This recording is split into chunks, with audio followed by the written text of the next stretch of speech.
ನಮಸ್ಕಾರ ಆಚಾರ್ಯ. ನಮಸ್ಕಾರ ಆಚಾರ್ಯ.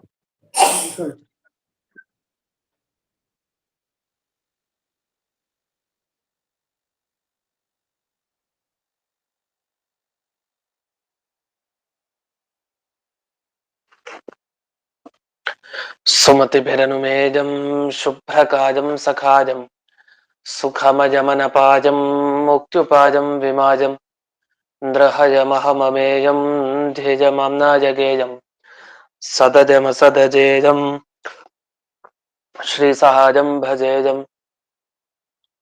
ತಪಸ್ವಾಧ್ಯಾಯ ಶುಶ್ರೂಷಾ ಕೃಷ್ಣಪೂಜಾರತಂ ಮುನಿಂ ವಿಶ್ವೇಶಮಿಷ್ಟದಂ ವಂದೇ ಪರಿಮ್ರಾಟ್ ಚಕ್ರವರ್ತಿನಂ. ಶ್ರೀಗುರುಭ್ಯೋ ನಮಃ. ಹರಿ ಓಂ. ಶ್ರಿಯಃ ಪತ್ಯೇ ನಿತ್ಯಾ ಗಣಿತ ಗುಣಮಾಣಿಕ್ಯ ವಿಶದ ಪ್ರಭಾ ಜಾಲೋಲ್ಲಾಸೋಪಹತ ಸಕಲಾವದ್ಯ ತಮಸೆ ಜಗತ್ ಜನ್ಮಸ್ಥೇಮ ಪ್ರಳಯ ರಚನಾಶೀಲ ವಪುಷೆ ನಮೋ ಶೇಷಾಂನಾಯ ಸ್ಮೃತಿ ಹೃದಯ ದೀಪ್ತಾಯ ಹರದೆ ಯೇನ ಪ್ರಾದುರಭಾವಿ ಭೂಮಿ ಬಲಜೆ ಯಸ್ತಾರಿಗೋ ಸಂತತಿ ಪ್ರಾಬೋಧಿ ಶ್ರುತಿ ಪಂಕಜಂ ಕರುಣಯಾ ಪ್ರಾಕಾಶಿತತ್ವಂ ಪರಂ ಧ್ವಾಂತಂ ಧ್ವಂಸಮನಾದಿ ಸಾಧು ನಿಕರಶ್ಚಾಗಾರಿ ಸನ್ಮಾರ್ಗಗಃ ತೇನಂ ವ್ಯಾಸದಿವಾಕರೇಣ ಸತತಂ ಭಾತ್ಯಾಜಿ ಮೇ ಮಾನಸಂ ವ್ಯಾಪ್ತಿರ್ಯಸ್ಯ ನಿಜೇ ನಿಜೇ ನಮಃ ಸಾ ಪಕ್ಷೇ ಸಪಕ್ಷೇ ಸ್ಥಿತಿಃ ವ್ಯಾವೃತ್ತಿಶ್ಚ ವಿಪಕ್ಷತೋಥ ವಿಷಯೇ ಸಕ್ತಿರ್ನ ವೈ ಬಾಧಿತೆ ನೈವಾಸ್ತಿ ಪ್ರತಿಪಕ್ಷಜುಕ್ತಿರತುಲಂ ಶುದ್ಧಂ ಪ್ರಮಾಣಂ ಸಮೇ ಭೂಯಾತ್ ತತ್ವವಿನಿರ್ಣಯಾಯ ಭಗವಾನ್ ಆನಂದತೀರ್ಥೋ ಮುನಿಃ ಭವತಿ ಯದನುಭಾವಾತ್ಯೇಡಮೂಕೋऽಪಿ ವಾಗ್ಮಿ ಜಡಮತಿರಪಿ ಜಂತುರ್ಜಾಯತೆ ಪ್ರಾಜ್ಞಮೌಲಿಃ ಸಕಲವಚನಚೇತೋ ದೇವತಾ ಭಾರತೀ ಸಾ ಮಮ ವಚಸಿ ನಿಧತ್ತಾಂ ಸನ್ನಿಧಿಂ ಮಾನಸೇ ಚ ರಮಾನಿವಾಸೋಚಿತವಾಸಭೂಮಿಃ ಸನ್ಯಾಯ ರತ್ನಾವಲಿ ಜನ್ಮಭೂಮಿಃ ವೈರಾಗ್ಯ ಭಾಗ್ಯೋ ಮಮ ಪದ್ಮನಾಭತೀರ್ಥಾಮೃತಾಬ್ಧಿರ್ಭವತಾದ್ವಿಭೂತ್ಯೈ ಪದವಾಕ್ಯ ಪ್ರಮಾಣಜ್ಞಾನ್ प्रतिवादि मदच्चितः श्रीमदक्षोभ्यतीर्थाख्यान् उपतिष्ठे गुरून् मम श्रीमदानन्दतीर्थार्य सन्मनः सरसि भुवि अनुव्याख्याननलिने चञ्चरी कतिमे मनः न शब्दाब्धौ गाढाः न च निगमचर्चासु चतुराः न च न्याजे प्रौढाः न च विदितवेद्या अपि वयं परं श्रीमत्पूर्णप्रमतिगुरुकारुण्यसरणिं प्रपन्नामान्यास्मः किमपि च वदन्तोऽपि महताम् ॐ नारायणं निखिलपूर्णगुणैकदेहं निर्दोषमाप्यतममप्यखिलैः सुवाक्यैः अस्योद्भवादिदमशेषविशेषतोऽपि वन्द्यं सदा प्रियतमं मम सन्नमामि कुपिता हि पणच्छाया समीकृत्या परं सुखं सेवन्ते यत्पदं धीराः तं भजे ವಲ್ಲಭಂ ಶ್ರೇಯಃ. ಈಗ 49ನೆಯ ಸುಧಾಮೂಲ. ಇಲ್ಲಿ ಅದ್ವೈತವಾದ ಏನಿದೆ, ಈ ಪಾದ, ಮೂರನೇ ಪಾದದ ಅರ್ಥ ಅವ್ರೇನ್ ಹೇಳ್ತಾರೆ, ಅದು ಯಾಕೆ ಸರಿ ಇಲ್ಲ ಅಂತ ವಿಮರ್ಶೆ ಮಾಡ್ತಾ ಇದ್ರು.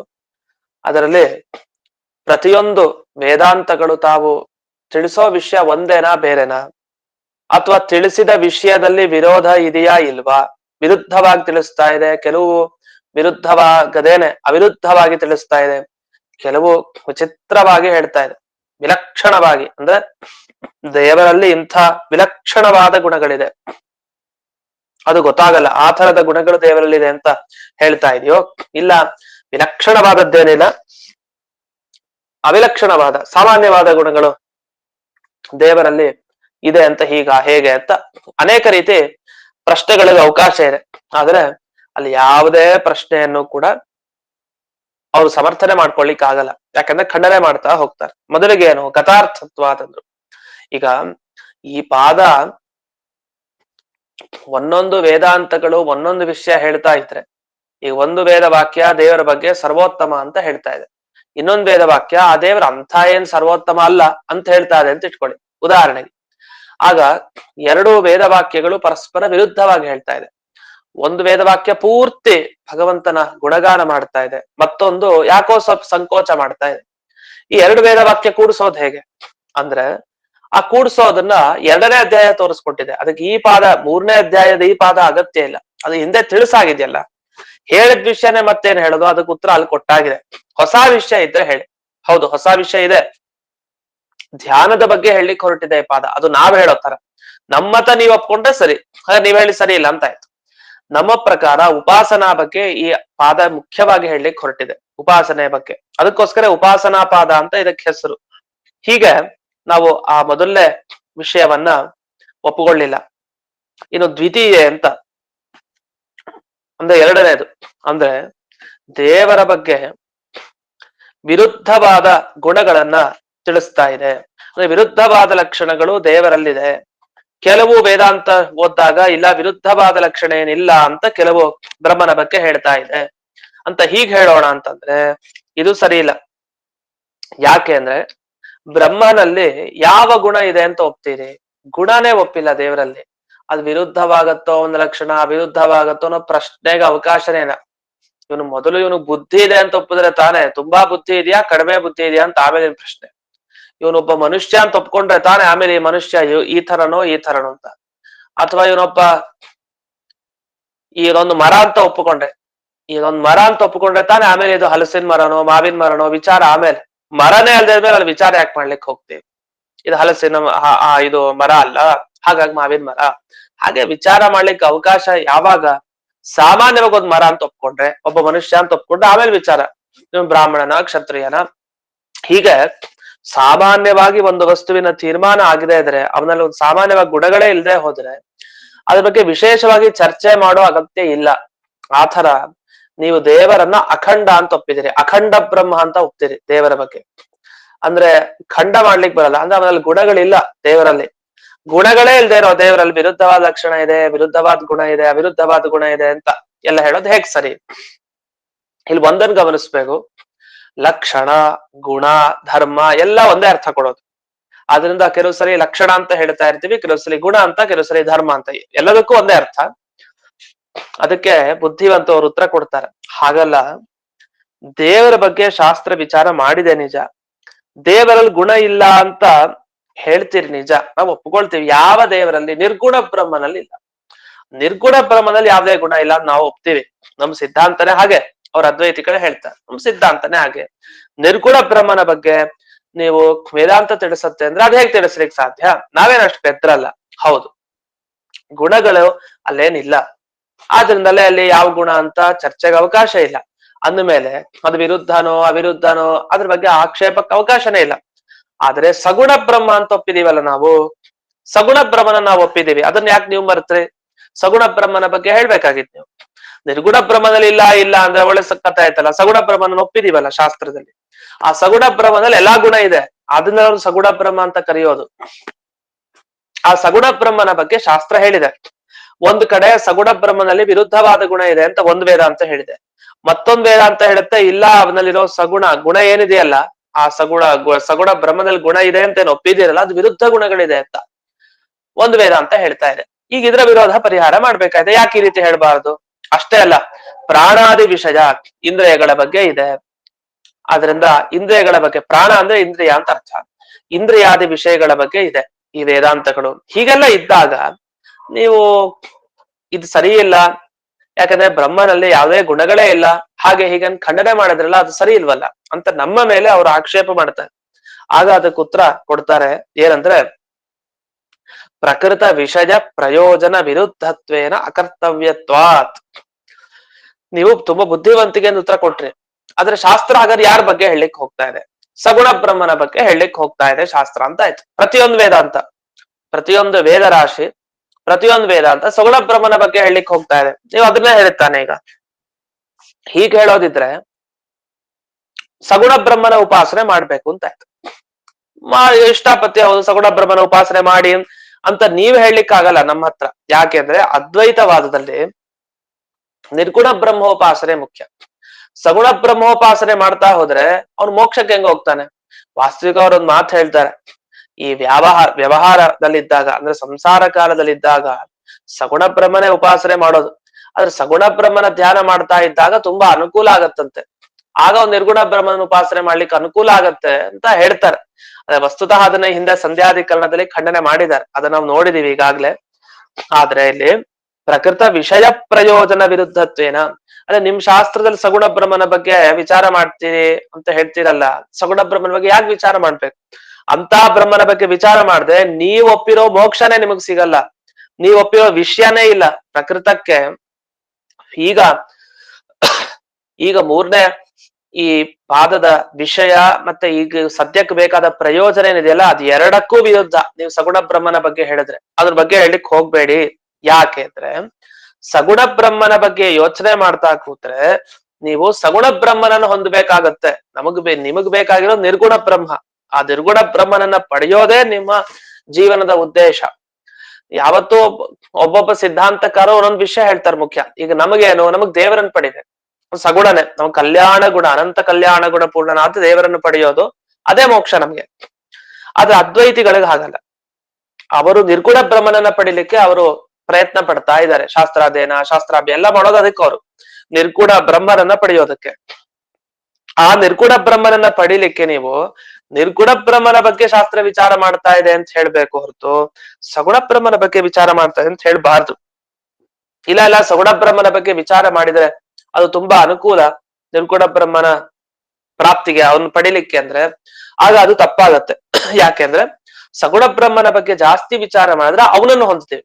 ಈಗ ಯಾರ ಬಗ್ಗೆ ಜಾಸ್ತಿ ಯಾವಾಗ್ಲೂ ಯೋಚಿಸ್ತಾ ಇರ್ತಾರೋ ಅವರನ್ನೇ ಪಡಿತಾರಂತೆ. ಯಾವ ದೇವತೆಯನ್ನ ಯಾರು ತುಂಬಾ ಧ್ಯಾನ ಮಾಡ್ತಾರೋ, ಯಾವ ದೇವರ ರೂಪವನ್ನ ಧ್ಯಾನ ಮಾಡ್ತಾರೋ ಆ ದೇವರು ಬೇಗ ಒಲಿತಾನೆ.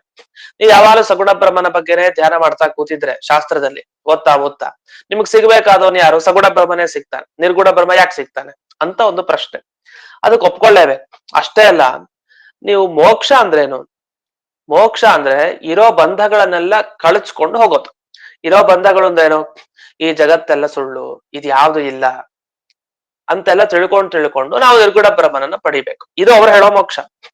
ನೀವು ನೋಡಿದ್ರೆ ಸಗುಣ ಬ್ರಹ್ಮ ಅಂದ್ರೇನು? ಆ ಬ್ರಹ್ಮದಲ್ಲಿ ಗುಣಗಳಿದೆ, ಆ ಬ್ರಹ್ಮ ಸತ್ಯ ಅಂತೆಲ್ಲ ಹಿಂಗ್ ತಿಳ್ಕೊಳ್ತಾ ಹೋದ್ರೆ ನೀವು ಸಂಸಾರದಲ್ಲೇ ಬಿದ್ರಿ. ನೀವು ಸಂಸಾರದಿಂದ ಹೊರಗೋಗೋದಿರ್ಲಿ, ಸಂಸಾರದಲ್ಲೇ ಬೀಳ್ಲಿಕ್ಕೆ ಏನ್ ಬೇಕೋ ಅದನ್ನೆಲ್ಲ ಮಾಡ್ಕೊಳ್ತಾ ಇದೀರಿ. ಬಂದ ಕಳಚ್ಬೇಕು ಹೊರತು ಬಂದ ಮತ್ ಕಟ್ಟಾಕೊಳ್ಳೋದ? ಅವ್ರ ಪ್ರಕಾರ ಏನು? ಸಗುಣ ಬ್ರಹ್ಮೋಪಾಸನೆ ಮಾಡೋದು ಶ್ರೇಷ್ಠ ಅಲ್ಲ ನಿಜವಾಗಿ.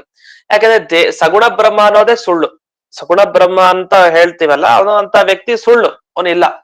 ಆ ಸಗುಣ ಬ್ರಹ್ಮನ ಧ್ಯಾನ ಮಾಡ್ತಾ ಕೂತ್ರೆ ಸುಳ್ಳಾದದ್ದನ್ನ ಧ್ಯಾನ ಮಾಡಿ ಮಾಡಿ ಮಾಡಿ ಸುಳ್ಳಾದದ್ದನ್ನೇ ನಿಜ ನಿಜ ಅಂತ ತಿಳ್ಕೊಂಡು ನಿಜವಾದ ನಿರ್ಗುಣ ಬ್ರಹ್ಮನ ಹತ್ರ ಹೋಗ್ಲಿಕ್ಕೆ ಆಗಲ್ಲ ನಿಮ್ಗೆ. ಹಾಗಾಗಿ ನೀವೇನ್ ಮಾಡ್ಬೇಕು? ಸಗುಣ ಬ್ರಹ್ಮನ ಬಗ್ಗೆ ಯೋಚನೆ ಬಿಟ್ಬಿಡ್ಬೇಕು. ಅದು ಮಾಡಬಾರ್ದು ನೀವು. ನಿರ್ಗುಣ ಬ್ರಹ್ಮನ ಬಗ್ಗೆ ವಿಚಾರ ಮಾಡೋಣ ಅಂದ್ರೆ ಅವ್ನ್ ನಿರ್ಗುಣ, ಗುಣನೇ ಇಲ್ಲ, ಮತ್ತಿನ್ ವಿರುದ್ಧ ಗುಣ ಹೇಳೋದು, ವಿರುದ್ಧ ಅಲ್ದೇ ಇರೋ ಗುಣ ಶಾಸ್ತ್ರ ಹೇಳತ್ತೆ ಅನ್ನೋದು, ಇದೆಲ್ಲ ತಪ್ಪು. ಹೀಗೆ ಯಾವ ತರನು ನೀವು ತಪ್ಪಿಸ್ಕೊಳ್ಲಿಕ್ ಸಾಧ್ಯ ಇಲ್ಲ. ಅದನ್ನ ಪ್ರಕೃತ ಪ್ರಯೋಜನ ವಿಷಯ ವಿರುದ್ಧತ್ವೇನ ಅಕರ್ತವ್ಯತ್ವ. ಹಾಗಾಗಿ ಶಾಸ್ತ್ರ ಇಂಥ ಬ್ರಹ್ಮನ ಬಗ್ಗೆ ವಿಚಾರ ಮಾಡ್ಲಿಕ್ಕೆ ಹೋಗೋ ಅಗತ್ಯನೇ ಇಲ್ಲ ಅಂತ ಇಷ್ಟು ಖಂಡನೆ ಮಾಡಿದ್ವಿ. ಅದ್ಧ ಉಪಯುಕ್ತ ಪ್ರಮೇಯೇಣ ಸಹ, ಅದ್ಧ ಅಂತ ಶಬ್ದ ಬಳಸ್ತಾರೆ. ಅದ್ಧ ಅಂದ್ರೆ ಸ್ಪಷ್ಟವಾಗಿ, ಹಬ್ಬ ಅಂತ ಹೇಳ್ತೀವಲ್ಲ ಹಾಗೆ ಸ್ಪಷ್ಟವಾಗಿ ಈಗ ಬೇಕಾದ ಪ್ರಮೇಯ ವಿಷಯ ಏನಿದೆ ಅದಕ್ಕಿದ ಅನುಗುಣ ಅಲ್ಲವೇ ಅಲ್ಲ ಅಂತ ಇಲ್ಲಿವರೆಗೆ ನಾವು ಈ ಸುಧಾ ಈ ವಿವರಣೆ ನೋಡಿದ್ವಿ. ಇನ್ನು ಮುಂದಕ್ಕೆ ಅನೇನ ಅಂತ ಇನ್ನೊಂದು ವಿಷಯಕ್ಕೆ ಬರ್ತಾರೆ. ಅನೇನ ಕೇಶಾಂಚಿತ್ ಅಧಿಕರಣಾನಾಂ ಅನಂತರ್ಭಾವ ಶಂಕಾಪಿ ನಿರಾಕೃತ ಭವತಿ. ಈ ರೀತಿ ಹೇಳಿದ್ರಿಂದ ಅಂದ್ರೆ ಉಪಾಸನೆಯನ್ನೇ ಮುಖ್ಯವಾಗಿ ಈ ಪಾದ ಹೇಳಲಿಕ್ಕೆ ಹೊರಟಿದೆ ಅಂತ ಹೇಳಿರೋದ್ರಿಂದ ಏನ್ ಗೊತ್ತಾಯ್ತು ಅಂದ್ರೆ, ಕೆಲವು ಅಧಿಕರಣ ತೆಗೆದ್ರೆ, ಈ ಮೂರನೇ ಪಾದ ಕೆಲವು ಅಧಿಕರಣ ತೆಗೆದ್ರೆ ನಮ್ಗೆ ಅದು ಗೊತ್ತಾಗತ್ತೆ. ಮುಂದೆ ನಾವು ನ್ಯಾಯಮಾಲ ಅಂತ ಈಗ ಬರುತ್ತೆ. ನೀವು ಮುಂದಿನ ಸುಧಾ ಮೂಲಕ ನೋಡ್ದಾಗ ಗೊತ್ತಾಗತ್ತೆ. ಒಂದಿಷ್ಟು ಶ್ಲೋಕ ಕೊಟ್ಟಿದ್ದಾರೆ, ರಾಶಿ ರಾಶಿ ಶ್ಲೋಕ, ಒಂದ್ 2-3 ಅಲ್ಲ, ಒಂದ್ 16 ಶ್ಲೋಕ ಇದೆ ಮುಂದೆ ನ್ಯಾಯಮಾಲ ಅಂತ ಕರೀತಾರೆ. ಅದೇನಂದ್ರೆ ಈ ಮೂರನೇ ಪಾದದಲ್ಲಿ ತುಂಬಾ ಅಧಿಕರಣಗಳಿದೆ. ಆ ಮೂರನೇ ಪಾದದ ಅಷ್ಟು ಅಧಿಕರಣಗಳಲ್ಲಿ ಏನ್ ವಿಚಾರ ಮಾಡಿದ್ದಾರೆ ಅಂತ ನಾವು ನೋಡ್ಬೇಕಾಗಿದೆ. ಅದು ಮುಂಚೆ ನಾವು ಸಂಧ್ಯಾಧಿಕರಣದ ಪ್ರಾರಂಭದಲ್ಲಿ ಒಂದಿಷ್ಟು ಈ ತತ್ವಪ್ರಕಾಶಿಕ ವಿಚಾರ, ಬೇರೆ ಬೇರೆ ಟಿಪ್ಪಣಿಗಳ ವಿಚಾರ, ಬ್ರಹ್ಮಸೂತ್ರ ಭಾಷ್ಯ ಅದನ್ನೆಲ್ಲ ಕೇಳಿದ್ವಿ. ಅದ್ ಯಾಕೆ ಬಂತು? ನ್ಯಾಯಮಾಲ ಅಂತ, ಈ ನ್ಯಾಯ ವಿವರಣ ಅಂತ ಆಚಾರ್ಯರ ಗ್ರಂಥ ಏನಿದೆ, ಪ್ರತಿಯೊಂದು ಅಧಿಕರಣದಲ್ಲಿ ಒಂದು ಪ್ರಶ್ನೆ ಒಂದು ಉತ್ತರ, ಒಂದು ಪ್ರಶ್ನೆ ಒಂದು ಉತ್ತರ, ಒಂದೊಂದೇ ಶಬ್ದ ಅಷ್ಟೇ. ಒಂದು ಶಬ್ದ ಆಡೋ ಮುಖಾಂತರ ಇಡೀ ಆ ವಿಷಯದ ಬಗ್ಗೆ ಪ್ರಶ್ನೆ. ಒಂದು ಶಬ್ದ ಆಡೋ ಮುಖಾಂತರ ಅಲ್ಲೇ ಉತ್ತರ, ಅದೇ ಶಬ್ದದಲ್ಲಿ ಪ್ರಶ್ನೆ, ಅದೇ ಶಬ್ದದಲ್ಲಿ ಉತ್ತರ, ಹೀಗೂ ತೋರಿಸಿರೋದಿದೆ, ಬೇರೆ ಬೇರೆ ಶಬ್ದಗಳಿಂದನೂ ಮಾಡಿರೋದಿದೆ. ಈಗ ಈ ಮೂರನೇ ಪಾದ ಮುಂದೆ ನಾವು ನೋಡ್ಲಿಕ್ಕಿದೀವಿ. ಇವತ್ತು ಈ ಪಾಠ ಮುಗಿದ್ರೆ ನಾಳೆ ದಿವಸದಿಂದ ಅಥವಾ ನಾಡಿದ್ದಿನಿಂದ ಆಗ್ಬಹುದು. ಇಡೀ ಅಧಿಕರಣಗಳು ಎಷ್ಟಿದೆ ಮೂರನೇ ಪಾದದಲ್ಲಿ? 42 ಅಧಿಕರಣ ಇದೆ, 42 ಇದೆ. ಅಂದ್ರೆ ನಿಮಗೆ ಸರ್ವವೇದಾಧಿಕರಣ ಅಂತ ಮೊದಲು ಪ್ರಾರಂಭ ಆಗುತ್ತೆ. ಸರ್ವವೇದಾಂತ ಪ್ರತ್ಯಯಾಧಿಕರಣ ಅಂತ ಅದಕ್ಕೆ ಕರೀತಾರೆ ಇನ್ನೊಂದು ಹೆಸರಿಂದಲೂ. ಸರ್ವವೇದಾಧಿಕರಣ ಅಥವಾ ಸರ್ವವೇದಾಂತ ಪ್ರತ್ಯಯಾಧಿಕರಣ ಇಲ್ಲಿಂದ ಶುರುವಾಗಿ ಸಹಶ್ರವಣಾಧಿಕರಣ ಅಂತ ಒಂದಿದೆ ಕೊನೆಯದು. ಅಲ್ಲಿವರೆಗೆ ವಿಚಾರ ಮಾಡ್ಲಿಕ್ಕಿದೆ. 42 ವಿಷಯ ಇದೆ ಮೂರನೇ ಪಾದದಲ್ಲಿ. ಇನ್ನೂ ನಾವು ಮೂರನೇ ಪಾದ ಎಂಟರೇ ಆಗಿರ್ಲಿಲ್ಲ. ಈಗ ಉಪಾಸನಾ ಧ್ಯಾನ ಅಂತ ಬಂತು. ಈಗ ನಾವು ವಿಷಯಕ್ಕೆ ಪ್ರವೇಶ ಮಾಡ್ತೀವಿ. ಸ್ವಲ್ಪ ಟಚ್ ಲಿಂಕ್ ಬಂತು ಅಷ್ಟೇ ಈ ಮೂರನೇ ಪಾದದ್ದು. ಇನ್ನು ಮುಂದೆ ಕೇಳಲಿಕ್ಕಿದೆ ಈ ಮೂರನೇ ಪಾದದಲ್ಲಿ ಏನ್ ಬರುತ್ತೆ ಅಂತ. ಇಲ್ಲಿವರೆಗೂ ಎರಡನೇ ಅಧ್ಯಾಯದ್ದೇನು, ಮೊದಲನೇ ಅಧ್ಯಾಯದ್ದೇನು, ಲಿಂಕ್ ಹೇಗೆ, ಅಲ್ಲಿ ಪ್ರಶ್ನೆ, ಅದೆಲ್ಲ ಬರ್ತಾ ಇತ್ತು ಇಲ್ಲಿವರೆಗೂ ಸಾಮಾನ್ಯವಾಗಿ ವಿಚಾರ ಮಾಡಿದ್ರು. ಇನ್ನು ಮುಂದೆ ಅದು ಸರಳವಾಗಿ, ಮೊದಲಿಗೆ ನ್ಯಾಯಮಾಲದಲ್ಲಿ ಸರಳವಾಗಿ ಒಂದೊಂದೇ ಶಬ್ದದಿಂದ ಸೂಚನೆ ಮಾಡಿದ್ದಾರೆ. ಸರಳವಾಗಿ ಒಮ್ಮೆ 42 ತನಕ ನಾವ್ ಏನೇನ್ ವಿಷಯ ಬರುತ್ತೆ ಅಂತ ತಿಳ್ಕೊಂಡ್ಬಿಡ್ತೀವಿ ಬೇಗ. ಆಮೇಲೆ ನಂತರ ವಿಸ್ತಾರವಾಗಿ ಸುಧಾ ಗ್ರಂಥದಲ್ಲಿ ಅನುವ್ಯಾಖ್ಯಾನದಲ್ಲಿ ಪ್ರತಿಯೊಂದು ಆ 42 ಅಧಿಕರಣದ ಬಗ್ಗೆನೆ ಏನೇನ್ ವಿಶೇಷವಾದ ವಿಷಯಗಳು ಹೇಳಿದ್ದಾರೆ ಅಂತ ಮುಂದ್ ನೋಡ್ತೀವಿ. ಈ ಶ್ಲೋಕಗಳೇನ್ ಮುಂದಕ್ಕೆ ಹೇಳ್ತಾರಲ್ಲ, ಅಲ್ಲಿ 42 ಅಧಿಕರಣದಲ್ಲಿ ಎಲ್ಲಾ ಕಡೆ ಬರೀ ಉಪಾಸನೆ ಬಗ್ಗೆ ಹೇಳಿಲ್ಲ. ನಿಜವಾಗಿ ಅದು ನಮಗೂ ಗೊತ್ತಾಗತ್ತೆ. ನೀವು ದ್ವೈತ ವೇದಾಂತಿಗಳು ಹೇಳ್ಬಿಟ್ರಿ ಮೂರನೇ ಪಾದ ಉಪಾಸನೆ ಬಗ್ಗೆ ಹೇಳಲಿಕ್ಕೆ ಹೊರಟಿದೆ, ಎಲ್ಲಾ ಪಾದ ಹುಡುಕ್ತಾ ಕೂತ್ರೆ ಎಲ್ಲಾ ಕಡೆ ಸಿಗಲ್ಲ, ಕೆಲವು ಕಡೆ ಸಿಗತ್ತಷ್ಟೇ. ಮತ್ ನೀವ್ ಹೇಳಿದ್ದು ತಪ್ತಾನೆ, ನಮ್ಗ ಅದ್ವೈತಿಗಳಾದ ನಮಗ ಆಕ್ಷೇಪ ಮಾಡ್ತೀರಿ ನೀವು ಅಂತ ಅವ್ರೇನ ನಮಗ್ ಹೇಳ್ತಾರೆ ಅಂದ್ರೆ ಆಗ ನಾವ್ ಹೇಳ್ಬೇಕು, ನಾವು ಬೇರೆ ಶ್ರುತಿಗಳ ಬಗ್ಗೆ ಬೇರೆ ವಿಷಯದ ಬಗ್ಗೆ ಚರ್ಚನೆ ಮಾಡಲ್ಲ ಅಂತ ಹೇಳಿಲ್ಲ.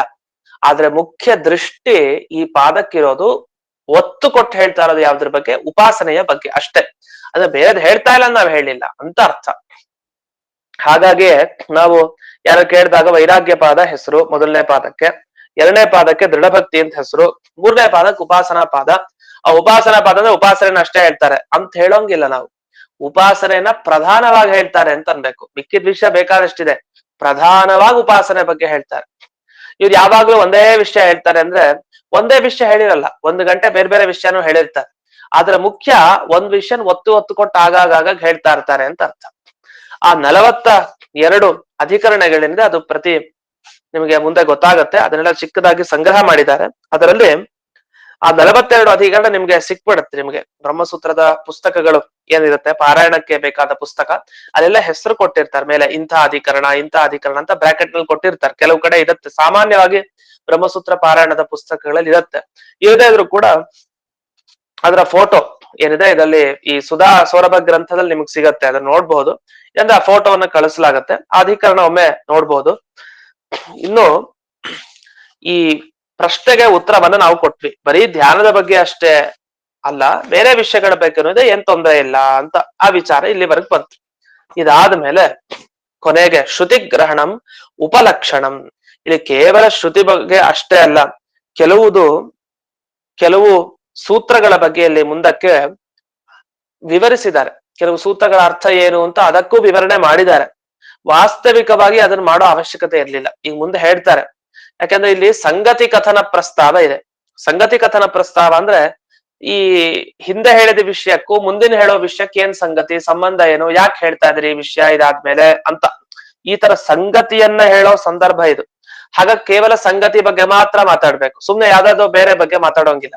ಈಗ ವಿಷಯ ಹೇಳಿದ್ದೇನು, ಈಗ ಮೂರನೇ ಪಾದ ಯಾಕೆ ಬಂತು, ಹಿಂದೆ ಯಾವ ಪಾದ ಇತ್ತು, ಮುಂದೆ ಏನ್ ವಿಷಯ ಹೇಳಿಕ್ ಹೊರಟಿದೀವಿ, ಯಾಕೆ ಹೇಳಿಕ್ ಹೊರಟಿದೀವಿ, ಅದಕ್ಕೂ ಲಿಂಕ್ ಏನು, ಇಷ್ಟೇ, ಇದೇ ಮುಖ್ಯ. ಅದನ್ ಬಿಟ್ಟು ಸೂತ್ರಕರ್ತ ಹೇಳ್ತಾ ಹೋಗ್ತೀವಿ ಅಂದ್ರೆ ಅದು ಸಂಬಂಧನ, ಅದೆಲ್ಲ ಹೇಳ್ಬೇಕಾಗಿತ್ತ? ವಾಸ್ತವಿಕವಾಗಿ ಇಲ್ಲಿ ಸೂತ್ರದ ಅರ್ಥ ಹೇಳ್ಬಾರ್ದಿತ್ತು ಅನ್ಸತ್ ನಮ್ಗೆ. ಈಗ ನೋಡಿ, ಮೊದಲನೇ ಬ್ರಹ್ಮಸೂತ್ರದ ಅರ್ಥ ಯಾಕೆ ಇಲ್ಲೇ ಹೇಳ್ಬೇಕಾಗಿತ್ತು? ಜನ್ಮಾದೇಶ ಶಾಸ್ತ್ರ ಏನಿತ್ತು ಆ ತತ್ವ ಸಮನ್ವಯ, ಈ ಮೂರನೇ ಪಾದದಲ್ಲಿ ಈಗ ಯಾಕೆ ಹೇಳ್ಬೇಕಾಗಿತ್ತು ಅಂದ್ರೆ, ಈಗ ಯಾಕೆ ಹೇಳ್ಬೇಕಾಗಿತ್ತು ಅಂತ ಪ್ರಶ್ನೆ ಮಾಡೋಂಗಿಲ್ಲ. ಸಂಗತಿ ಹೇಳ್ಬೇಕಾದ್ರೆ ಇವೆಲ್ಲ ಗೊತ್ತಿರ್ಬೇಕಾಗಿತ್ತು ನಮ್ಗೆ. ಆ ಗೊತ್ತಿರ್ಬೇಕು ಅನ್ನೋದಕ್ಕೋಸ್ಕರನೇ ಮಧ್ವಾಚಾರ್ಯರು ತಾವು ವಿವರಣೆ ಮಾಡಿದ್ದು. ಅದು ಸಂಗತಿಗೆ ಉಪಯೋಗಿ, ಸಂಬಂಧ ಏನು ಅಂತ ಗೊತ್ತಾಗ್ಲಿಕ್ಕೆ ಅದು ಬೇಕಾಗಿದೆ. ಅದಕ್ಕೋಸ್ಕರ ಇಲ್ಲಿ ಕೆಲವು ಸೂತ್ರಗಳ ಅರ್ಥವನ್ನ ಇಲ್ಲಿ ನಿರೂಪಣೆ ಮಾಡಿದ್ದಾರೆ. ಅದರಿಂದ ಯಾವುದೇ ದೋಷ ಇಲ್ಲ ಅಂತ ಅದನ್ನು ಇಲ್ಲಿ ಜಯತೀರ್ಥರು ಸ್ಪಷ್ಟಪಡಿಸಿದ್ದಾರೆ. ಅತ್ರ ಸಂಗತಿ ಕಥನ ಪ್ರಸ್ತಾವೇಪಿ, ಕೇಶಾಂಚಿತ್ ಸೂತ್ರಾಣ ಅರ್ಥವ್ಯಾಖ್ಯಾನಂ ಸಂಗತಿ ಸಮರ್ಥನಾರ್ಥಮೇವ ಇತಿ ನ ದೋಷ, ಅದೇನು ತಪ್ಪಿಲ್ಲ. ಇನ್ನು ಮುಂದೆ ಗುರುವರ್ಥ ದೀಪಿಕಾದಲ್ಲಿ ಒಂದಿಷ್ಟು ವೇದವಾಕ್ಯಗಳನ್ನ ಉದಾಹರಿಸಿದ್ದಾರೆ. ಅಲ್ಲೇನ್ ಮಾಡ್ತಾ ಇದ್ದಾರೆ ಅಂತ ಗಮನಿಸಿ.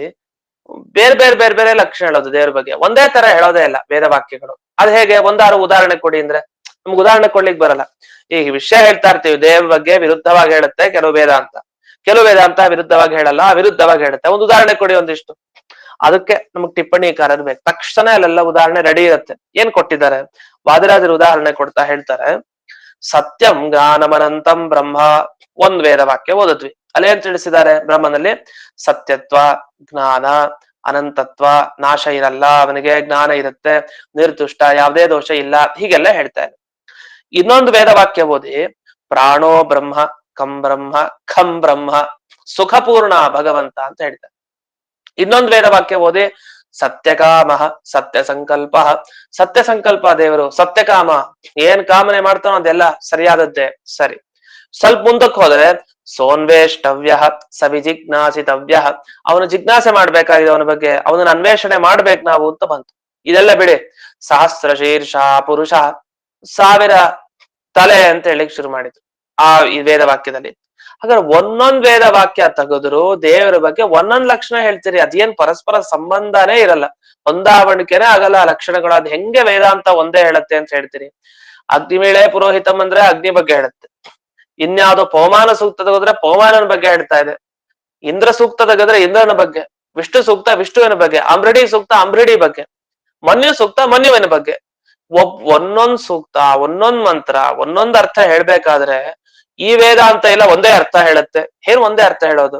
ಬೇರೆ ಬೇರೆ ಲಕ್ಷಣ ಬೇರೆ, ಎಲ್ಲ ಬೇರೆ ಬೇರೆ. 1000 ತಲೆ ಅನ್ನೋದು, ಇದೊಂದ್ ಕಡೆ ಸತ್ಯ ಸಂಕಲ್ಪ ಅನ್ನೋದು. ಈ 1000 ತಲೆಗೂ ಸತ್ಯ ಸಂಕಲ್ಪ ನಮ್ಗೆ ಏನ್ ಅರ್ಥ ಏನು, ವ್ಯತ್ಯಾಸ ಏನು, ಅದಕ್ಕೆ ಹೊಂದಾವಣಿಕೆ ಏನು, ವ್ಯತ್ಯಾಸ ಏನೋ ಗೊತ್ತಾಗ್ಬಿಡುತ್ತೆ. ಹೊಂದಾವಣಿಕೆ ಹೇಗೆ? ಈ ತರದ ಪ್ರಶ್ನೆಗಳು ಬರುತ್ತೆ. ಇನ್ನು ಅವಿಲಕ್ಷಣತ್ವ, ಎಲ್ಲ ಒಂದೇ ತರ ಲಕ್ಷಣ ಎಲ್ಲ ಹೇಳ್ತಾರೆ ವೇದಾಂತ, ಒಂದೇ ತರ ಅನ್ನೋದೇ ತಪ್ಪು. ಒಂದೇ ತರ ಹೇಳ್ತಾನೆ ಇಲ್ಲ, ಎಲ್ಲವೂ ಬೇರೆ ಬೇರೆ ತರ ಇದೆ. ಮತ್ತೆ ಹೆಂಗ್ ಜೋಡಿಸ್ಕೊಳ್ಳೋದು ಅಂತೆಲ್ಲ ಪ್ರಶ್ನೆ ಇದೆ. ಅದಕ್ಕೆ ಎಲ್ಲ ಉತ್ತರವನ್ನ ಕೊಡ್ಲಿಕ್ಕೋಸ್ಕರನೇ ಇಲ್ಲಿ ಹೇಳಿದ್ದು. ನಿಜವಾಗಿ ಈ ಪಾದ ಹೇಳಿದ ವಿಷಯನೇ ಬೇರೆ, ನೀವು ಅರ್ಥ ಮಾಡ್ಕೊಂಡಿದ್ದೇ ಬೇರೆ ಅಂತ. ಈ ತರ ಅದ್ವೈತವಾದಕ್ಕೆ ಖಂಡನೆಯನ್ನ ಮಾಡಿ ಇಲ್ಲಿ ಮುಕ್ತಾಯ ಮಾಡ್ತಾರೆ. ಇನ್ನು ಮುಂದೆ 50ನೇ ಸುಧಾಮೂಲದಲ್ಲಿ ಆ ನ್ಯಾಯಮಾಲ ಅಂತ ಪ್ರಾರಂಭ ಆಗುತ್ತೆ. ಅದ್ರ ಮುಂಚೆ ಇನ್ನೇನಾದ್ರೂ ಈ ಟಿಪ್ಪಣಿಯಲ್ಲಿ ಇನ್ನೂ 2-3 ವಿಷಯಗಳಿತ್ತು ಅಂದ್ರೆ ಅದನ್ನ ನೋಡಿ ಅದನ್ನ ವಿವರಣೆ ಮಾಡ್ತೀನಿ ಅಂತ ಹೇಳ್ತಾ, ಪುನಃ ಅಧಿಕರಣಗಳ ಬಗ್ಗೆ ನೀವು ಈಗೇನ್ ವಿವರಣೆ ಮುಂದೆ ಮಾಡ್ತೀನಿ ಅದೆಲ್ಲ ಗುರುವರ್ಥ ದೀಪಿಕಾದ ವಿವರಣೆ ಆಗಿರುತ್ತೆ. ಗುರುವರ್ಥ ದೀಪಿಕಾವನ್ನ ಇಟ್ಕೊಂಡಿರಿ. ಅಂದ್ರೆ ಈ ಸುಧಾ ಗ್ರಂಥದಲ್ಲೇ ಬರೋದು ಟಿಪ್ಪಣಿ ಏನಿದೆ ಗುರುವರ್ಥ ದೀಪಿಕಾ, ಇದು ತತ್ವಪ್ರಕಾಶಿಕಾ ಗುರುವರ್ಥ ದೀಪಿಕಾ ಅಲ್ಲ. ವಾದಿರಾಜರು ಆ ಗ್ರಂಥ, ಜಯತೀರ್ಥರ ತತ್ವಪ್ರಕಾಶಿಕಾ ಗ್ರಂಥಕ್ಕೂ ಸುಧಾ ಟಿಪ್ಪಣಿ, ಇದು ಸುಧಾ ತರ ಒಂದು ಟಿಪ್ಪಣಿ ಇದೆ. ಅಲ್ಲಿ ಇದು ವಾದಿರಾಜರ ಟಿಪ್ಪಣಿ. ಆ ಸುಧಾದ್ದು ಇರ್ಲಿ, ಸುಧಾ ಗ್ರಂಥ ಗುರುವರ್ಥ ದೀಪಿಕಾ ಇದೆ, ಅಲ್ಲಿ ತತ್ವಪ್ರಕಾಶಿಕಾಕ್ಕೆ ಗುರುವರ್ಥ ದೀಪಿಕಾ ಅಂತಾನೆ ಇದೆ, ವಾದಿರಾಜರ ಟಿಪ್ಪಣಿನೇ. ಎರಡೂ ಕಡೆ ಗುರುವರ್ಥ ದೀಪಿಕಾ ಅಂತಾನೆ ಹೆಸರು ವಾದಿರಾಜರ ಟಿಪ್ಪಣಿ ಇದಕ್ಕೆ. ಇಲ್ಲಿ ಮೂಲದಲ್ಲೇ ಸಿಗತ್ತೆ ನಿಮ್ಗೆ, ಈ ಸುಧಾ ಮೂಲದಲ್ಲಿ ಅಲ್ಲಲ್ಲಿ ಗುರುವರ್ಥ ದೀಪಿಕಾ ಸಿಗತ್ತೆ. ಮೊದಲಿಗೆ ವಿಸ್ತಾರವಾಗಿ ಗುರುವರ್ಥ ದೀಪಿಕಾ ಪಂಕ್ತಿ ಪಂಕ್ತಿ ಅದನ್ನ ನೋಡ್ಬೇಕು ನಾವು. ಯಾಕಂದ್ರೆ ಗುರುವರ್ಥ ದೀಪಿಕಾದಲ್ಲಿ ಈ ಆಚಾರ್ಯರ ಈ ನ್ಯಾಯಮಾಲ ಒಂದೊಂದು ಶಬ್ದಗಳ ಏನಿದೆ ಅದರೆಲ್ಲ ಸಂಪೂರ್ಣ ವಿವರಣೆ ಮಾಡಿದ್ದಾರೆ. ಅಷ್ಟು ವಿವರಣೆ ಮಾಡಿದಾಗ ಆ ಶ್ಲೋಕಗಳಿಗೆ ಅರ್ಥ ಗೊತ್ತಾಗತ್ತೆ. ನೀವು ಬ್ರಹ್ಮಸೂತ್ರ ಭಾಷ್ಯ, ನ್ಯಾಯ ವಿವರಣ ಪುಸ್ತಕಗಳೆಲ್ಲ ಏನಿರುತ್ತೆ ಅದನ್ನೆಲ್ಲವನ್ನು ಇಟ್ಕೊಳ್ಬೇಕಾಗತ್ತೆ. ಅದನ್ನ ನೀವು ನೋಡಿದಾಗ ಇನ್ನು ಸ್ಪಷ್ಟತೆ ಸಿಗತ್ತೆ. ಅದೇ ಇಲ್ಲಿ ಗುರುವರ್ಥ ದೀಪಿಕಾದ ವಿಷಯ ಹೇಳಿದಾಗ ಅಲ್ಲಿ ನೀವು ಅದನ್ನ ನೋಟ್ಸ್ ಮಾಡ್ಕೊಂಡು ಬರ್ಕೊಂಡು ಸಾಕು. ಮಿಕ್ಕಿದ ವಿಶೇಷ ವಿಷಯ ಹೇಳಿದಾಗ ಅಲ್ಲಿ ಪಾಯಿಂಟ್ ಮಾಡ್ಕೊಳ್ಬೇಕಾಗತ್ತೆ ಅಷ್ಟೇ. ಅಂತೂ ಈ ನ್ಯಾಯಮಾಲ ಇನ್ನು ನಾಳೆ ದಿವಸದಿಂದ ಶುರುವಾಗುತ್ತೆ. ಅದು ಆ ನ್ಯಾಯಮಾಲ ವಿಷಯ ಏನು, ಆ ಪ್ರತಿಯೊಂದು ವಿಷಯಗಳು 42 ವಿಷಯ ಇದೆ. ಪ್ರತಿ ಅಧಿಕರಣ ಒಂದೊಂದು ಬೇರೆ ಬೇರೆ ಬೇರೆ ಬೇರೆ ವಿಷಯ ಚರ್ಚೆ ಮಾಡ್ತಾರೆ. ಅದೇನ್ ವಿಷಯಗಳು ಅಂತ ಕ್ರಮವಾಗಿ ನೋಡೋಣ ಅಂತ ಹೇಳ್ತಾ ಇಂದಿನ ಈ ಪಾಠವನ್ನ ಶ್ರೀಮದ್ ಗುರುವಂತರ್ಗತ ವ್ಯಾಸತೀರ್ಥ ಗುರುವಂತರ್ಗತ ಭಾರತೀಯ ರಮಣ ಮುಖ್ಯ ಪ್ರಾಣ ಅಂತರ್ಗತ ಶ್ರೀಮನ್ ಮೂಲ ಗೋಪಾಲಕೃಷ್ಣನಿಗೆ ನಮಸ್ಕಾರ ಆಚಾರ್ಯ.